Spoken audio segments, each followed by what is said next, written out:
Welcome back, everybody. It's Scumby.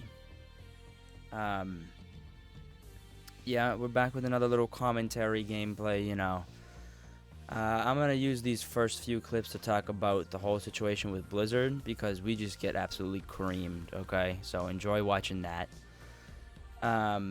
So basically, long story short with Blizzard, they laid off, I've heard reports, between 50 and 200 people in the esports division, right?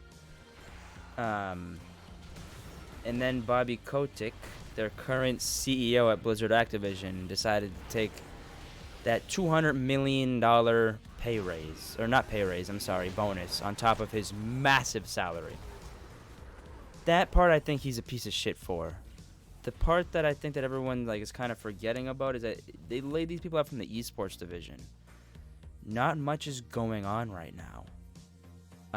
Unfortunately, that's just how it is, right? Not much is going on in terms of esports. And just there's no jobs for that. Should they have looked for other positions in the company for these people? Yes, they should have. Should Bobby Kotick maybe have given that $200 million bonus, to help these employees out? Yeah, maybe. And they tried to brush it under the table by saying, but we give them severance and a $200 Battle.net gift card. Like, okay, good job, guys. Now they can play games that they fucking probably hate. And this is another one that we're gonna get absolutely trashed in. So I'm just gonna keep talking about this.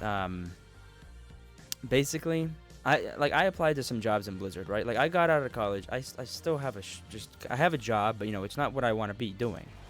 The job market's tough right now, and just these people are now out, right? So I remember applying to Blizzard and just seeing how they treat their employees. Like, I'm glad I didn't get a job there, I just think it kind of sucks. Like, I understand the whole esports thing. Don't get me wrong, but I don't know. They could have done some more to help these people out. But whatever. Mike Morheim, the previous founder, of what he was the founder of Blizzard, but the previous CEO went off to start his own company called Dreamhaven. If you haven't heard about that before, you didn't know about that yet. I am super excited to see what they come out with. So we'll keep our eyes peeled on that. But yeah, I would love to hear what you guys think of this whole situation at Blizzard. I think that it's business at the end of the day, right? It is business. And it's good to be the king from Bobby's perspective. It must be great to be the king. Sitting up there, $200 million in your hand on top of, you got that right, $30 million a year salary. And that's a lot of money for one human being. And then to send, these, who knows what's actually true, between 50 and 200 people away with relatively nothing. That's Vegas, baby, right? I mean, is what it is. So, okay. Anyways, away from that. Here we have a rogue and a chamois, right? This match right here really pissed me off. It's gonna get cut short, and you're gonna see why. This is one of the biggest disadvantages against going against a rogue. Just the CC is ridiculous, right? It is just stupid. Even with our trinkets and everything, our CC clears as a monk, it's very hard to deal with. The chamois gets bursted down right here, and this is why I really like monks, to be honest. You go in, you come flying in, right? You don't have to burst or pop your cooldowns right away. You really don't. You can go in, you have enough sustainability. Like, if you do the Storm, Earth, and Fire by itself once real quick, that's a massive damage increase. Right? So you can go in and do that real quick, get them to focus fire with the conduit. I forget what it's called, but there's one that increases their, all your little clones' damage. If you focus fire with them. So that's great. But see, it's the rogues, man. The rogues really put a number, do a number on us. So we lost that one. And then that was like 15 minutes after of them just chasing each other around while stealth. So fuck that. We don't need to see that, right? We just do not need to see that. Now this one, I think this is the same druid actually. I always find it great to just CC the caster As you can see, I put down my little mist image there. I like to go in and try and get a bait off on them, you know. We can go ahead and cancel his Greater Pyroblast. You need to get that shit out of the way. That is a horrible thing to deal with. So now if we can get Mr. CC, the warrior over here, out of the way. As you can see, I popped everything. Our Touch of Karma, we have the talent that makes it so that it also like heals us too. So that is just, that's a fantastic not even initiation. That's just a fantastic thing to do. You know, you burst them down a little bit, get them to pop the cooldowns. In the meantime, you can, you know, do the slow, and if you have the PvP talent, disarm them. Melee has a very hard time against monks, in my opinion.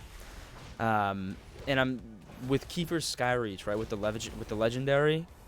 It is so great for casters like mages and everything. You know, your little tiger palm can make you dash forwards, right, and apply a debuff that makes it so you can crit more against them. Wonderful. That is the one I would recommend. For PvE, I'd recommend Jade Ignition, but that's neither here nor there. You know, and everyone hated monks when they came out. I just remember how much everyone hated monks because it was like Kung Fu Panda. But I fucking love monks. I am in love with this monk. I am so glad that I created him. Orc monks, they also have that passive that does, you know, attack power, increases it. So I have that as a macro for just a bunch of different things like jumbled together. But it's just a massive damage burst. So again, another rogue, you know, they're difficult to deal with, but it's not the end of the world. Wait a minute, why am I saying rogue? It's a druid. Druid, if you can just get that Convoke Spirits to be cancelled, you will be okay. You'll be okay. The Demon Hunter's irritating, but like I said, you're a monk. You have a ton of mobility. Get out of there, you know. Wrap it up. Eat your Lock Rock. Drink your potion from the bird, and you'll be okay.